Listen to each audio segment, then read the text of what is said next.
ከሁሉ አስቀድሜ በ2017 ዓለም አቀፍ የኢትዮጵያ ታምርት ኤክስፖ የመዝጊያ ፕሮግራም ላይ ጥሪያችን አክብራችሁ ስለተገኛችሁ በሚኒስትር መስሪያ ቤቱና በራሴ ስም ከፍ ያለ ምስጋና አቀርባለሁ። እንደ ከዚህ ቀደሙ ሁሉ የኢትዮጵያ ታምርት ኤክስፖ ከማካሄዳችን ቀደም ብለን በክልሎችና ከተማ አስተዳደሮች የዘርፉን ማነቆዎች የሚፈቱ የባለድርሻ አካላት የምክክርና የንቅናቄ መድረኮች በባዛርና የንግድ ትርኢቶች ታጅበው ተካሂደዋል። በዚህም 168 መድረኮችና 94 የንግድና ትርኢት መድረኮች የተካሄዱ ሲሆን በአጠቃላይ ወደ 400 ሚሊዮን ብር የሚጠጋ ግብይት በወረዳ፣ በዞን፣ በክልሎች ተካሂዷል። የሀገርን ምርት የመጠቀም ባህል እንዲዳብር አግዟል። ከዚህም በተጨማሪ አምራች ሰራተኞችን የሚያነቃቃ የኢትዮጵያ ምርትን የሚያስተዋውቅና ኢትዮጵያ የምትታወቅበትን የአትሌቲክስ ዘርፍ ከአምራች ጋር ያስተሳሰረ የ10 ኪሎ ሜትር የጎዳና ላይ ሩጫ ተካሂዷል። በዚህ ሩጫ ከ14000 በላይ ከማምረት ጋር ቀጥተኛ ግንኙነት ያላቸው አካላት ተሳትፈውበታል። ማምረት የህልውና አጀንዳ ስለመሆኑ እና የሀገር ውስጥ ምርቶችን የማበረታታት አስፈላጊነትን ተደራሽ በሆኑ የሚዲያ አውታሮች ሁሉ ሰፊ ግንዛቤ ለመፍጠር ተችሎበታል። ይህ ስራ በቀጣይ ወደ ዓለም አቀፍ ደረጃ እያደገ እንዲሄድ ለማድረግ አሁንም ተጨማሪ ስራዎችን እየሰራንበት እንገኛለን። የ2017 የኢትዮጵያ ታምርት ዓለም አቀፍ ኤክስፖ በይፋ ከተጀመረበት ከሚያዝያ 25 ቀን እስከ ዛሬ ድረስ ባሉት 5 ቀናት የኤክስፖውን ዓላማና ግብ ያሳኩ ተግባራት ተከናውነዋል። የመጀመሪያው የኢትዮጵያን ምርቶች በበቂ መጠን ማስተዋወቅ ሲሆን በቅዱ ከተያዘው ከ120,000 በላይ ጎብኚዎች ተመልክተውታል። የገበያ ትስስር ከመፍጠር አኳያ በቅድ ከያዝነው ከ4 ቢሊዮን ብር በላይ የገበያ ትስስሮች ተካሂደዋል።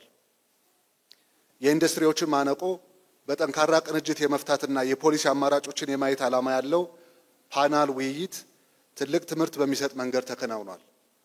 የምርት ልማት ውድድሩና ሶሉሽን ቶክ ኤክስፖን በማድመቅና የኢንዱስትሪዎችን ተወዳዳሪነት በማሳደግ አዎንታዊ ሚናውን ተጫውቷል።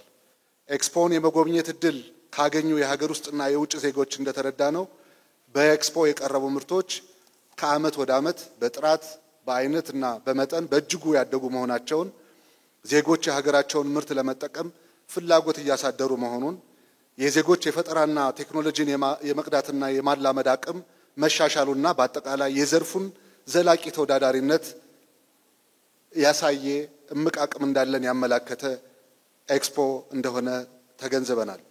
በተለይ የፈጠራ አቅማችንን አሳይቷል።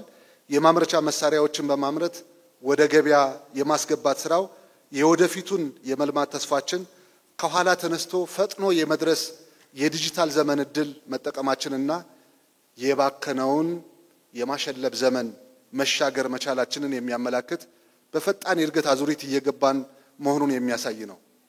በገጠር ኢንዱስትሪን ለማልማት የጀመርነውን አዲስ ኢኒሼቲቭ እውን ለማድረግ የሚያስችል ሁኔታ መኖሩንም ተገንዝበናል።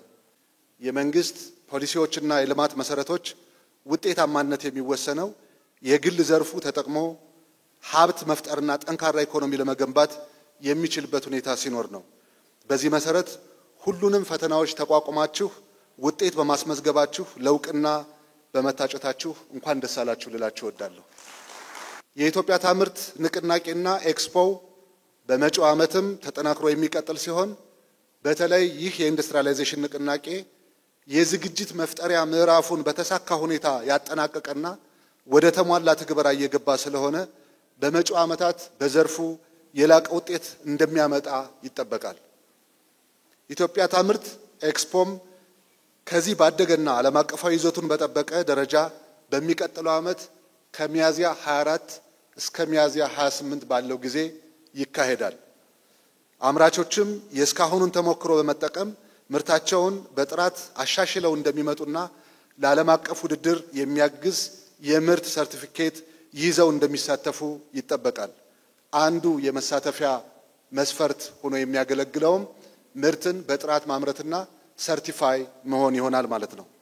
በመጨረሻም ግብይታችን የበለጠ ዘመናዊ እንዲሆን በማኑፋክቸሪንግ ኢንዱስትሪዎች መካከል ያለውን የጎንዮሽ ትስስር ለማጠናከር በኢትዮ ቴሌኮም የተጀመረውን ዲጂታላይዜሽን ኢኮሜርስ ሁላችሁም አባል በመሆን ሰብስክራይብ በማድረግ አሁን በአካል እየተገናኘን የምንገበያየውን ወደ ላቀ ደረጃ በማሳደግ በኢኮሜርስ የኢትዮጵያን ማኑፋክቸሪንግ ኢንዱስትሪ ምርቶች የምናስተዋውቅበትና የምንገበያይበትን ፕላትፎርም እንድትቀላቀሉና እንድትጠቀሙ በኢንዱስትሪ ሚኒስትርና በራሴ ስም እጠይቃለሁ።